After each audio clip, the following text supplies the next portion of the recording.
Olá pessoal, espero que vocês estejam bem. Eu vim aqui responder uma questão de Química Inorgânica do capítulo 26 do livro da Catherine Rosecroft e do Alan Sharp, volume 2, de Química Inorgânica, obviamente, né? E a questão 26.3, que fala o seguinte, né? Fala: discuta evidências que dão suporte à proposta de que a substituição em complexos plano-quadrados é um processo associativo. Então a gente vai estudar, né, substituição em complexos. Na verdade, esse capítulo fala sobre mecanismos de reações de complexos de coordenação, tá? E para esse caso seria reações de substituições em complexos planos quadrados. Bom, para essa questão eu fiz esse esquema para que a gente possa organizar as ideias, né? Aqui temos o comando da questão, né? E só para ilustrar o mecanismo associativo, no caso, que ele pede para discutir as evidências que para esse tipo de complexo tem esse mecanismo. Bom, inicialmente um complexo quadrado planar ele tem 4 pontos de ligação, não necessariamente 4 ligantes, mas 4 átomos doadores ao centro metálico, no caso esse complexo de platina, né? Então temos esses 4 pontos de ligações, 4 ligantes, vamos considerar assim. E vamos supor que esse ligante X seja o ligante de saída, o ligante que vai ser substituído. Tá? Então temos o ligante Y, que é o ligante de entrada. E, bom, primeiro acontece o ataque nucleofílico do ligante Y ao centro metálico da platina, formando um complexo bipiramidal trigonal, geralmente. Tá? E aí ocorre a formação de um complexo de coordenação de um número de coordenação maior do que o complexo original. É isso que caracteriza o mecanismo de substituição associativo. O ligante ataca, o ligante de entrada ataca, formando um complexo de número de coordenação maior, como intermediário, ok? No mecanismo de reação. E aí, a partir disso, o ligante de saída X após essa formação desse intermediário, é aí que X ele sai, né? Ele se desloca do complexo, sai desse complexo, formando um novo complexo com ligante de entrada Y e o ligante de saída X já fora, ok? Então, é assim que eu poderia explicar esse mecanismo. E aí as evidências que dão suporte a essa proposta de que a substituição em complexos planos quadrados é um processo associativo são que os valores da entalpia de ativação, a variação de entalpia de ativação para a formação do intermediário e a variação do volume de ativação são negativos. Então eu trouxe aqui esse trecho do livro, tá? Deixa eu dar um zoom para que a gente possa ver. Como a gente pode ver, nós temos que, por exemplo, nessa tabela 26.1, aqui, que é para esse parâmetro de ativação, para a substituição em complexos quadrados planares, para complexos de platina, e a substituição do cloreto pela água, por exemplo, aqui nesse caso, nós observamos sempre a variação da entropia de ativação e o volume de ativação negativos. O que isso significa? Como a gente lembra, a entropia ela mede de maneira simplória, né, o grau de desordem de uma reação. No caso, para a formação do intermediário, e é isso que está sendo medido quando tu mede a entropia de ativação, na formação do intermediário, ocorre uma variação de entropia negativa. Isso porque o sistema ele tem uma desordem menor, como consequência do menor número de moléculas dispersas, né? Uma vez que o átomo do ligante, na verdade, ele se ligou ao complexo, e o intermediário tem um número menor de moléculas dispersas. Tem apenas uma. Antes tinha uma e duas. Agora tem apenas uma. Por isso que o valor da entropia de ativação é negativo.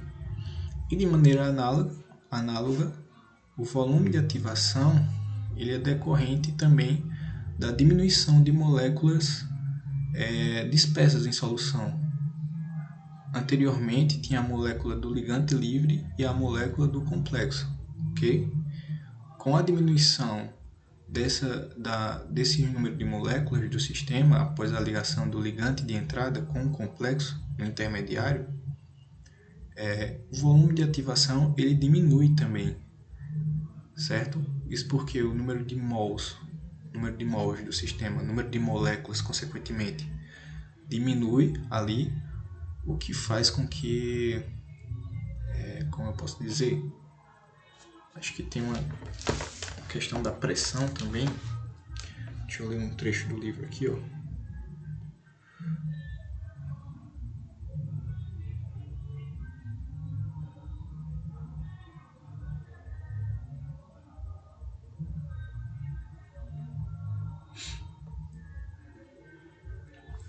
Esse volume de ativação é calculado a partir da dependência da constante de velocidade com a pressão, ok? Então, provavelmente a pressão deve dar, sei lá, uma diminuída. Bom, isso é apenas decorrente da formação de um número menor de moléculas no sistema quando ocorre o intermediário, ok? E aí, o segundo ponto é que as constantes de velocidade para o deslocamento de cloreto por água em diferentes complexos com diferentes cargas são semelhantes. Então, só recapitulando aqui, deixa eu ver como é que está o tempo. Ok. Esses trechos eu estou retirando do livro, da página 533 do PDF, tá? As constantes de velocidade para o deslocamento de cloreto por água, por exemplo, nesse complexo de tetracloreto platinato aqui, ó, a substituição de um cloreto por água. E agora nesse complexo que tem a carga agora menos 1, antes tinha menos 2, agora tem menos 1. Esse que tem carga neutra e para esse com carga positiva, possuem as constantes de velocidade semelhantes para a substituição do cloreto pela água, independente da carga do complexo. Se fosse um mecanismo dissociativo, haveria uma dependência da constante de velocidade, da velocidade com a carga do complexo. Como é um mecanismo associativo, não ocorre essa dependência, tá? Porque, bom, o ligante de saída tem uma carga oposta, tem uma carga, enfim, né? Não ocorre essa dependência. E, bom, o terceiro ponto que a gente pode discutir é que quando a gente analisa as leis de velocidade e os mecanismos, por exemplo, o mecanismo para a formação do complexo, para a substituição do complexo como um todo, né? Aqui no caso desse é o circular, K2, a constante de velocidade para essa reação aqui, ok? No caso ela é global, né? A equação global compete com essa reação aqui, no caso que é a substituição do grupo de saída pelo solvente, tá? Então, essas constantes de velocidade elas decrescem com as exigências estéricas do ligante de entrada, tá? Então, depende da natureza do ligante de entrada. Se ele tem um impedimento estérico, a velocidade vai mudar, indicando um mecanismo associativo mais uma vez, tá?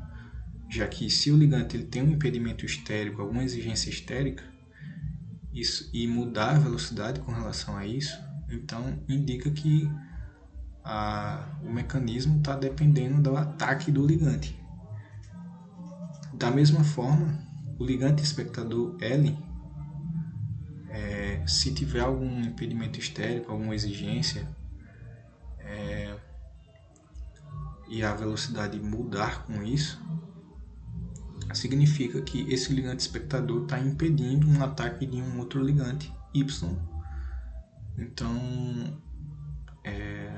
as constantes de velocidade diminuem, né? Então, tudo isso indica um mecanismo associativo para esses complexos, ok? Bom, de maneira simples, foi assim que eu consegui uma solução para responder essa, retirando trechos do livro. Acredito que vai uma discussão mais profunda e devo ter falado alguns erros conceituais, mas a princípio foi assim que eu encontrei uma resposta assim, pelo menos por enquanto. Tamo junto, galera. Valeu.